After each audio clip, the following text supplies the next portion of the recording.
Ito na, mga kababayan, magandang umaga, magandang gabi, magandang hapon, magandang tanghali.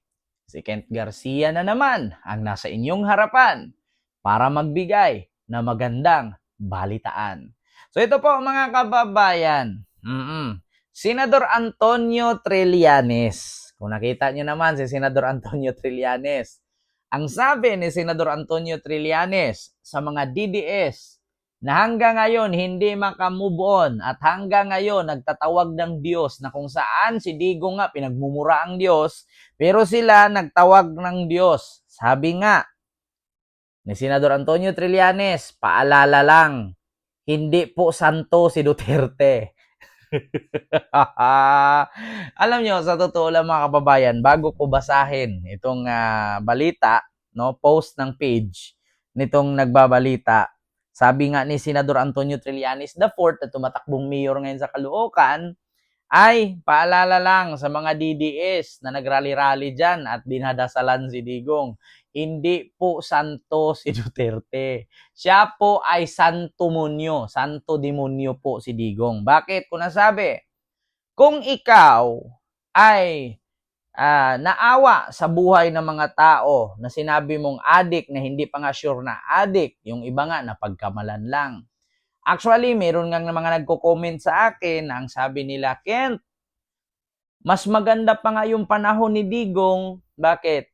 Kasi sa panahon niya, hindi nakakatakot maggala at lumabas sa hating gabi. Bakit? Wala kang kakatakutang adik kasi lahat takot kay Digong.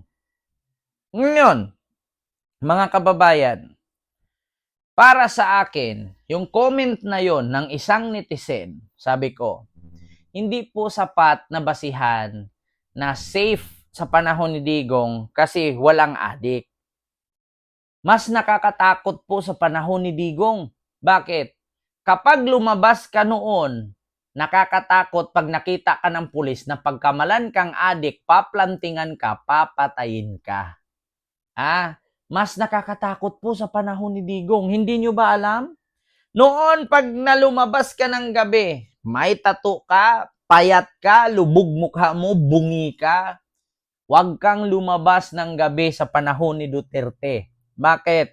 Mapagkamalan kang adik, mapapatay o matutukhang ka. Yan ang katotohanan.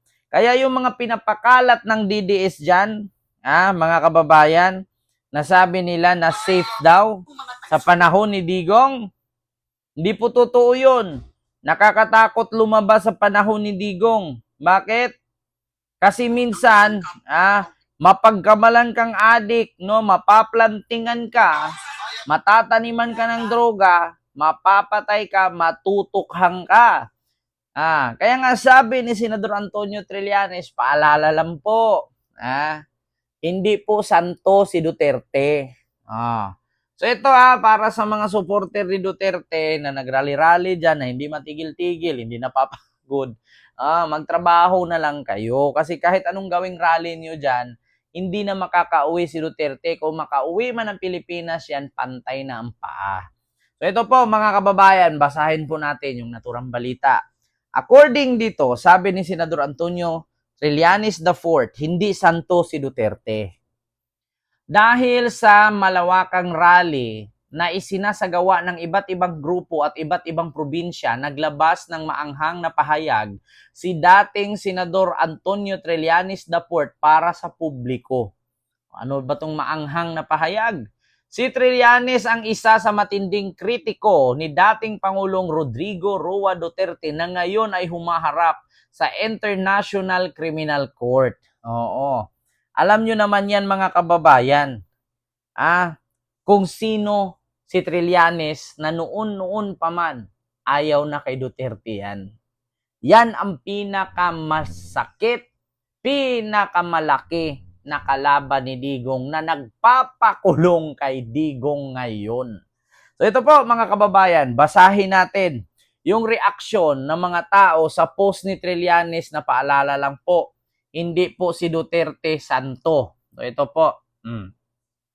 Sabi ni Hadja Pualas, Tama po kayo, Sir Trillanes, pero ikaw na siguro ang pinakasantunas sa Pilipinas mula pa noong wala ka nang ginawa kundi susundan ang bawat hakbang ng mga Duterte. Huwag kang umasang hindi ka Huwag kang umasa, hindi ka na mananalo. Sapat na yan trabaho mo, paninira ng ibang tao, salute for you. Alam nyo, ito, apakabobo nito ni Hadja.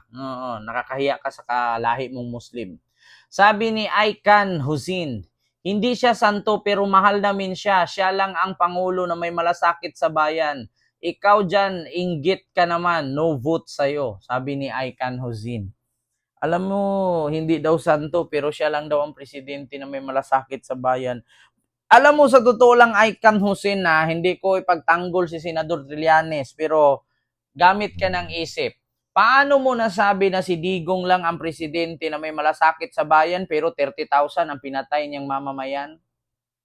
Saan banda doon na nasabi mong si Digong may malasakit sa bayan? Kung 30,000 naman ka Pilipino ang kanyang pinatay. Especially dyan sa Caloocan. Dami yan. Dyan ang pinakamaraming natukhang. Sabi ni Palpar, sino ba may sabi na santo si Duterte? Palamura siya pero may malasakit sa Pilipino. Wow. Ang mga sumuporta sa kanya di kailangan ng bayad kasi suporta binigay sa kanya ay dahil sa pagmamahal ng mga tao na nakaramdam ng malasakit at pagmamahal mula sa kanya. Di siya perpekto pero nagpakatotoo kahit magmura sa harap ng kamera kaysa mga katulad niyong mahilig magpanggap na mabuting tao pero ubod ng sama pagtalikod sa kamera. Wow, sabi ni Palpar. Paalala lang, di ka mananalo sa Caloocan, sabi ni Simon Sanchez. Nako, huwag kayong pakampante. Na hindi mananalo. Kung si Duterte nga, malaking isda, napakulong niya. Yung Caloocan pa kaya? Hindi niya mabago? Nako. Iba si Antonio Trillanes IV. Pag nangako yan, tinutupad. 2 presidente na ang kanyang kinakalaban. Siya pa rin ang nagwagi. Una, si Gloria, nagkudita siya. Nakasuhan si Gloria, nakulong si Gloria. Si Trillanes ang pangalawa. 2017 pa lang, final na nila ang kaso sa ICC. Hanggang 2025, tsaka na resolba ang final na kaso nila at si Digong na aresto at nakulong ngayon. Yan ang mga magandang politiko na hindi nang iiwan. Kahit alam nilang wala na sila sa power at napakatagal na panahon lang hinantay, sa wakas, nakulong rin si Digong. So ito na, sabi ni Lydia Hakusalem, alam namin hindi siya santo, the good thing that he done for our country and to the Filipino people, ang matapat niya pagmamahal sa mga Pilipino. Yun ang nire-recognize namin. That's why most people of the Philippines love him. Kayo lang, hindi kami. That's why most people of the Philippines love him. If you smart enough, wag ka lang mag-comment ng hindi maalala ng mga tao, kawalang hiyaan yung ginawa kay PRRD.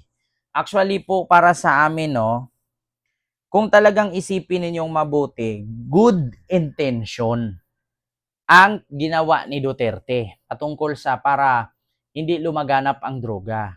Pero bad or wrong implementation. Bakit? Wala naman kasi sa saligang batas na kapag nakita kang gumamit, nagtulak, or nagbenta, ay papatayin ka. Wala sa saligang batas, hindi nakalagay na kapag adik ka, gumamit ka, nagtulak ka, papatayin ka. Walang ganun. So ang tawag po doon ay hindi dinaan sa tamang proseso or due process.